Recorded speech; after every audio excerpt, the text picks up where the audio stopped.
Finally, people are realizing that your jobs need to work for you instead of you living to work, and over 4 million people have quit their jobs this year, and this is why you probably should too. Hi guys, welcome to today's video where I'm going to be talking about the Great Resignation. For me, this is a significant paradigm shift in the way that we work and what we value and how work fits into our lives. And in today's video, I'm going to break down why so many people are doing this and why you should strongly consider doing it too, especially if you know that you want more out of life and you don't want to live to work. If you're new to this channel, please do subscribe. This is a topic that is really like at my core, because I am a finance lawyer who's managed to do the pivot from big law, you know, those long stressful hours and just kind of working for the man, into pivoting into the business and tech world on my own terms, earning similar kind of money that I was afraid to leave, but more importantly, having more of that work-life balance, working with people that inspire me, working with good people that make work feel energizing and exciting every single day. So if this sounds like something that you'd be interested in learning how to do, or if you're just passionate about making sure that you're happy in your life and your career, please do subscribe. So what is the Great Resignation? It's a term that was coined by Dr. Anthony Klotz. I hope that I pronounced his name correctly. And it basically describes the mass exodus of people from their current jobs right after the pandemic, or as we're going through it right now. And basically he gives two main reasons for this. He thinks it's just pent-up demand because lots of people perhaps wanted to do it before the pandemic hit, kind of like me. I did mine in 2019 and decided that it was probably better to wait to see what the market outlook was going to be like. I feel like around mid last year was a very tricky time to be trying to make a career transition, because a lot of people just didn't want to rock the boat at all. Last year was such a mind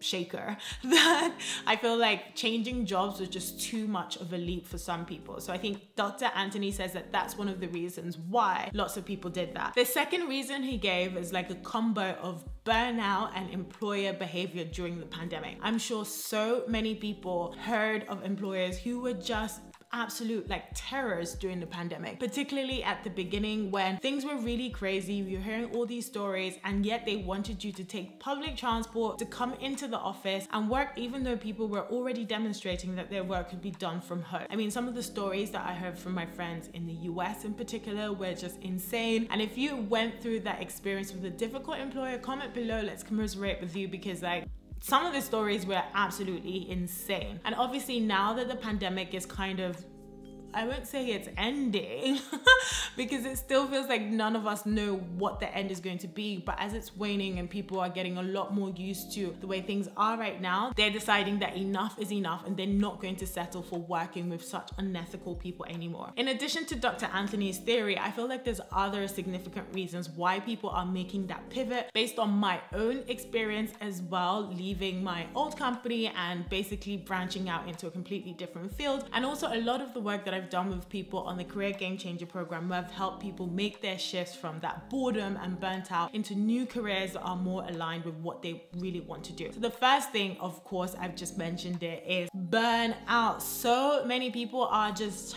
tired. Digital exhaustion, always being switched on, working for companies that have such crazy demands. I mean, I felt so sorry and in awe of lots of working mums over the past pandemic, especially those that had toddlers at home that couldn't even go to nursery or primary school. Some of those were still allowed to go at some points during the pandemic, but people who had kids at home and were working demanding jobs, I'm like, how do you do this, superstar? People have said that the employers just don't care about their work-life balance. They're overworked, exhausted, and just done. And they feel like, why should they continue to work with people who treat their staff as resources instead of human beings? We are not machines. The kind of work that people were doing in the pandemic, trying to juggle being on all the time and no distinction between work and home life, just finally made a lot of people to just say, say, enough is enough, I'm out. So they chose to prioritize their physical and their mental health over money, jobs, reputation, and they've just quit. And I feel like that's so admirable to really realize that there's more to life than what you're currently doing. The second reason why I feel like the Great Resignation is happening is because people are just completely disenfranchised. This is very similar to the burnout that I talked about before. I just think that people are finally realizing that they owe nothing to companies that treated them so callously during the pandemic, and also companies who have shown that money is their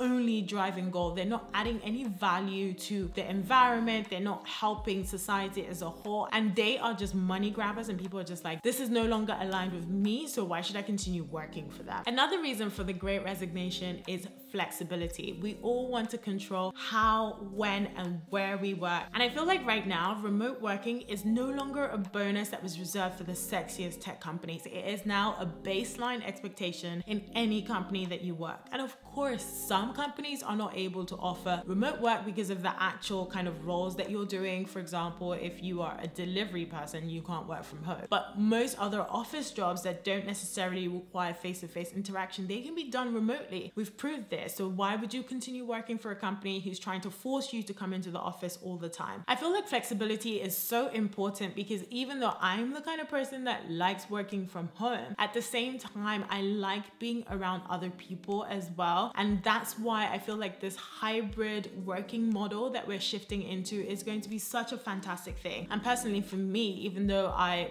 work for myself and I don't have to be in any office anymore, for my corporate clients, I actually am like, I'm gonna come into your office like once a week and just get to know the team better than just talking to them on like the instant message and stuff or via email. I love that personal interaction, but it has to be on my own terms. I don't know if you guys feel like that, but as someone who is like primarily on the introverted end of the scale, it takes a lot of energy out of me to be switched on all the time. So the pandemic has been great, as in like I've been able to work from home and take my time with things that I'm doing, but at the same time, I miss that energy of being around like super smart people, making friends. Like I am an introvert, but you know, I love a bit of office gossip. I love like meeting new people. I just need that. So I wouldn't want to work for a company that's fully remote, but at the same time, I like going to the office 9 to 5 is no longer a thing for me. What about you guys? The next reason behind the Great Resignation is one of my biggest drivers when I was leaving corporate law, and it's basically a shift in priorities. So many people feel like, okay, they've ticked certain boxes, for example, whether it's money, status, or experience, and they're now realizing that they just want to do something else or leverage the skills that they have attained over the years of working and killing themselves and transferring that into like a better or new role that's more aligned with what they truly want out of life. And that could be their passions, maybe desire for more family time. For me in particular, I realized that the way I was working wasn't sustainable. Working 48 hours straight twice a week is not something that is, you know, it's not a life that I want, particularly because I'm very ambitious, but I also want to have a family at some point, and I don't want my children to be raised by nannies. I can't believe that I'm old enough to be talking about child rearing on the internet, but it is what it is, right? I want to be that boss mom who is an inspiration for my children, my friends, my family, but I'm still present and I'm still part of that unit. I spend time with them, and I feel like a lot of the people that I worked with who were perhaps at more senior levels, they had great careers, but their personal life was a shambles, and that's not what I wanted. And many people, I believe, are having this shift in priorities, especially those that realize that, okay, they've done all the things that society traditionally expects them to do to be considered successful, but they want more out of life. And my specialty is helping those mid-career professionals to make that shift in a way that doesn't involve them starting over from the bottom of any career ladder or taking a significant pay cut. Like I feel like for me, even though my priorities changed,